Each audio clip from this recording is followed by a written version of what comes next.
हरे कृष्ण।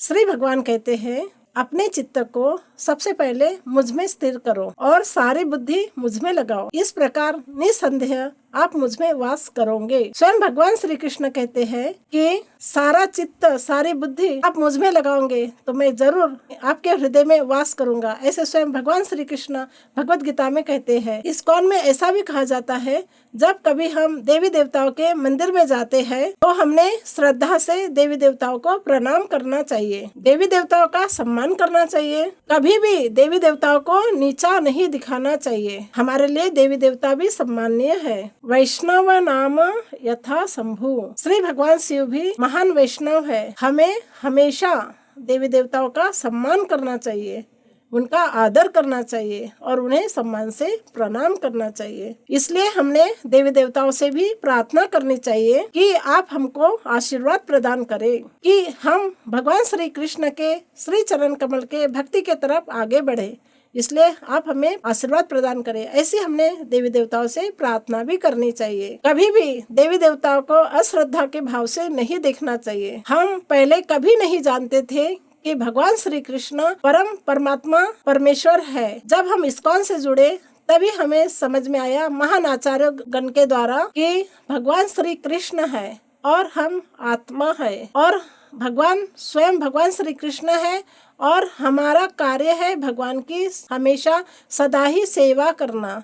हम भगवान के नित्य दास है। हम भगवान कौन है इसको भी हम जान पाए। परम पूज्य जगत गुरुदेव श्रीला प्रभुपाद जी की असीम कृपा। इस्कॉन में सभी देवी देवताओं को आदर सम्मान देते हैं, लेकिन भगवान के रूप में नहीं, उन्हें एक महान भक्त के रूप में। जगत गुरुदेव श्रीला प्रभुपाद जी कहते हैं कि श्री भगवान का ध्यान करते हुए श्री भगवान के श्री चरण कमल पर हमने ध्यान लगाना चाहिए। हमारा ध्यान पूर्ण रूप से श्री भगवान के श्री चरण कमल पर केंद्रित होना चाहिए। जो व्यक्ति श्री भगवान के श्री चरण कमल का ध्यान बार बार करता है तो उस व्यक्ति के सारे पाप नष्ट हो जाते हैं। ऐसा गुरुदेव श्रीला प्रभुपाद जी हमें बताते हैं। हमारी बुद्धि जब भगवान श्री हरि के श्री चरण कमल में लग जाएंगी तब हमारे जो रजोगुण की मात्रा है, तमोगुण की मात्रा जो हम में है वो कम हो जाएंगी, नष्ट भी हो सकती है। जब हम पूर्ण रूप से कृष्ण भावना भावित होंगे, तब हम जब भगवान की भक्ति करते रहेंगे रेगुलर, तब हमारे में सतोगुण की वृद्धि धीरे धीरे बढ़ते जाएंगी और हमारे जो भी राग, द्वेष, ईर्ष्या, जो भी हमारे में तमोगुण के कुछ लक्षण है वो नष्ट हो जाएंगे। जैसे जैसे हमारी भक्ति बढ़ते जाएंगे वैसे वैसे हमारे मन के जो क्लेश है वो नष्ट होते जाएंगे और जो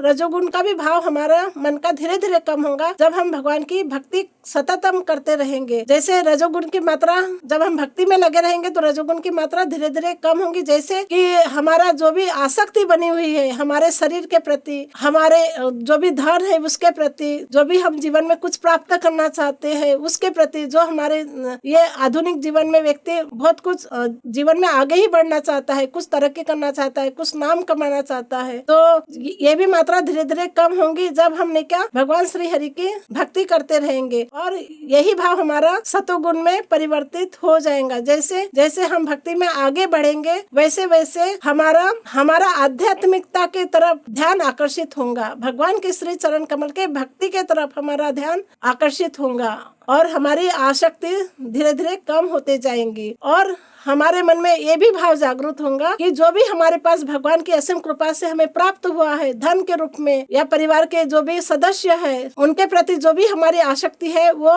धीरे धीरे कम होते जाएंगी। प्रेम सभी के प्रति रहेगा लेकिन नहीं क्या इतना आसक्त नहीं होंगे। हम भगवान के भक्ति के तरफ भी ध्यान दे पाएंगे और हमारे जीवन की जो आवश्यकताएं है उनके लिए भी जो कुछ अर्न करना पड़ता है यानी जिम्मेदारियां है उसको भी हम अच्छे से निभा पाएंगे। जो भी व्यक्ति भगवान की भक्ति में लगा रहेगा उस व्यक्ति का हृदय अंतकरण शुद्ध होते जाएगा और हमारा चित्त, हमारी बुद्धि भी सम होते जाएंगी और हमारी प्रेमा भक्ति श्री भगवान के प्रति निर्माण होंगी और हमें आनंद आएगा भगवान श्री हरि के श्री चरण कमल के भक्ति के प्रति। श्री भगवान के ज्ञान को एक भक्त ही जानता है। जब भक्त ने क्या भगवान की भक्ति करते रहता है सतत, तो भक्त के ज्ञान में वृद्धि होते जाती है, सदा ही वृद्धि होती है, ज्ञान बढ़ते जाता है और धीरे धीरे वैराग्य भी आता है। और जो भी भक्ति के विरुद्ध चीजें हैं उस चीजों के प्रति हमें वैराग्य आता है। जो एक भक्त होता है उनको वैराग्य आता है। भक्ति के विरुद्ध जो भी चीजें होते हैं उनके विरुद्ध वैराग्य आता है। जो भी चीजें भक्ति के लिए अनुकूल नहीं है वो चीजें एक भक्त बिल्कुल करना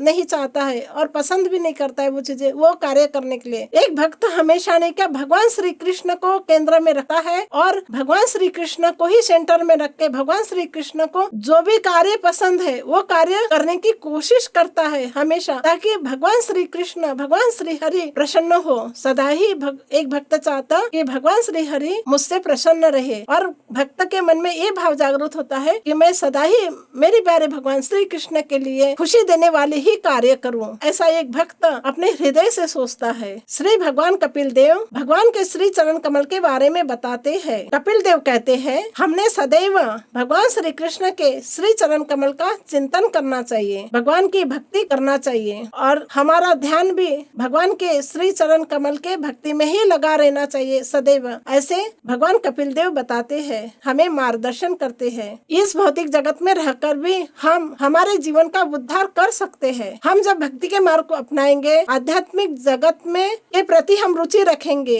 और भगवान की कथाएं हम सुनेंगे, श्रवण करेंगे, सदा ही भगवान के बारे में सुनेंगे, श्रवण करेंगे, तब हमारा ज्ञान धीरे धीरे बढ़ते जाएगा और हमारा हृदय भी शुद्ध होते जाएगा। हमें भगवान की असीम कृपा से वृंदावन धाम की प्राप्ति हुई है। ये भगवान की असीम कृपा है हम पे। लेकिन ऐसे अनेक लोग हैं संसार में कि जो भगवान के धाम से दूर है और भगवान के भक्ति से भी दूर है। लेकिन हमने भगवान से प्रार्थना करना चाहिए कि भगवान आप सभी को, संसार के हर व्यक्ति को आप अपने श्री चरण कमल की भक्ति प्रदान करें और आप सबको अपने धाम की प्राप्ति कराए ताकि सभी का उद्धार हो। इसलिए हमने भगवान श्री हरि से प्रार्थना करना चाहिए। ये भौतिक जगत है, ये भौतिक जगत में नहीं क्या दुख और दरिद्रता ज्यादा प्रमाण में है। हर कोई व्यक्ति सुखी नहीं है इस संसार में, लेकिन हमें सुखी रहना है मन से तन से भी, तो हमें भगवान की शरण लेना पड़ेगा, भगवान के शरण में आना पड़ेगा। जब हम भगवान के शरण में आएंगे तो श्री भगवान हम पे करुणा करेंगे, दया करेंगे और जो जीवन में दुख आता भी है उस दुख से हम घबराएंगे नहीं बल्कि सामना करेंगे और भगवान पर पूरा विश्वास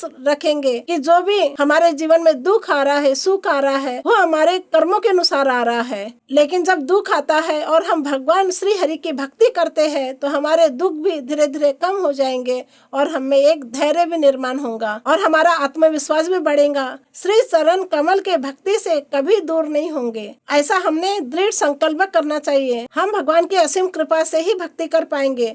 हम कितना भी प्रयास कर ले लेकिन हमारा प्रयास से कुछ नहीं होने वाला है।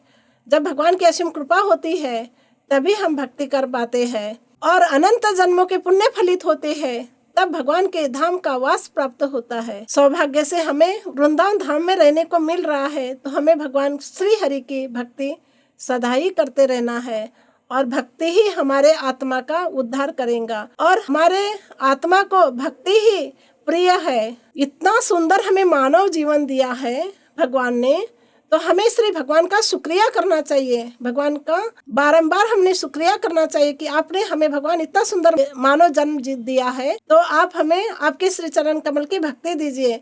और ये मानव योनि ही ऐसी है कि इस योनि में हमें बुद्धि प्राप्त हुई है। हम बुद्धि से सोच सकते हैं, समझ सकते हैं, भगवान के बारे में बोल सकते हैं, भगवान के बारे में सुन सकते हैं, महान आचार्य गण के सानिध्य में रह सकते हैं, भगवान की कथाएं सुन सकते हैं महान आचार्य गणों के द्वारा। लेकिन पशु जीवन ऐसा है कि पशु जीवन को तो बोलना तक नहीं आता है, उनके पास बुद्धि नहीं है।